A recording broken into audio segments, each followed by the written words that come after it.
One of our most common questions is how to set up lead registration. And this is actually a pretty simple setting, so I want to take the time to kind of show you around on how that works. Basically, you would have to log into your IDX Broker account. Once you're inside IDX Broker, you want to go to the lead section and then lead registration, and you're going to see this page right here. So IDX Broker has a simple version of this and the more advanced that we'll get into. So simple, you can see there's a slider. You get to select your lead capturing strategy. So conservative, balanced, aggressive, or custom. So conservative is going to be that the system never asks the users to register at any time. Balanced and aggressive, we can find more information on the knowledge base over here. So balance is for non-recurring registration before they see featured properties and featured open houses page. It's going to request a registration after 5 details pages. So that means after the viewer has seen 5 listings, it's going to pop up for them to register. And then aggressive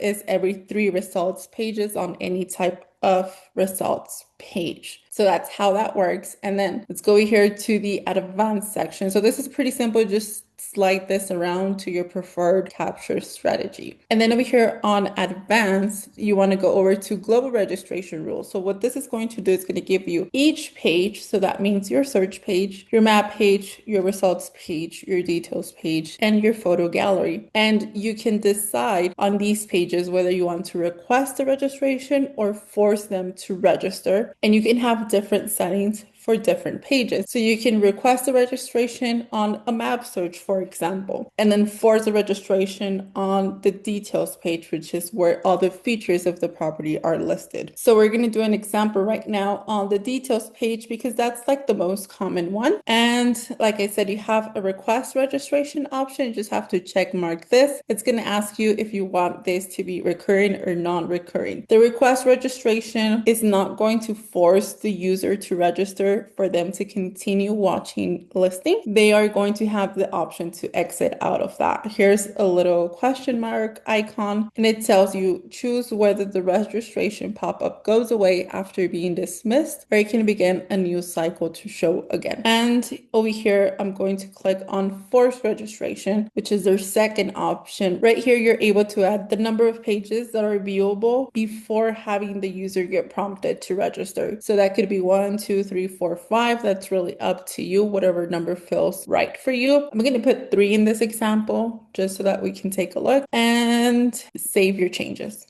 That was successful. So this account is linked to this website over here. I'm already on the listing. If I continue to click on a previous property, so now this is another one. Now I'm on another listing. Okay, so now I'm able to see this one. So let's say I want to modify my search now. Okay, I'm over here. I'm just going to click search, see what it takes us to. Okay, now I have all the listings here. Let's go ahead and click on this one. Okay, that was my 3rd listing, and now I'm getting this message. You must register to view this page. What happens if I exit out of it? It's going to redirect me to the last page that I viewed. So if I want to click on another listing, again, I'm going to have to sign up if I want to continue viewing properties. And that's basically all there is to the registration rules that you can set up. I do want to show you this pop-up here is coming from IDX add-ons. I'm going to show you just really quickly. If you go to IDX add-ons, if you are already using Realty Candy, you're going to be able to log on to this platform where we have a whole set of tools that are free that you can use with any website and with IDX Broker. So you would want to go over here to IDX add-ons, IDX styles, and then we have this pop-up option right here. We have available themes that you can use. So the one that you were looking at is this one called image pop-up. There's a 2-step form theme, or there's just the pop-up basic theme. And the nice thing about these pop-ups is that for one, you can select a theme, which changes the aspect and style of it. And then you can also customize some of the settings, overlay color, etc. Like you can see right here, you can change the image. So this one right here, if you want it to be something different, you can totally do that. You can change that over here. And then we have consent text, like little check marks that you can add so that you write a text that the user is agreeing to be contacted by you by text or email, etc. Hopefully this was helpful. If you are already using IDX Broker, interested in some of the additional features that we provide over at IDX add-ons, feel free to send us an email to support@realtycandy.com. We'd be happy to help you out.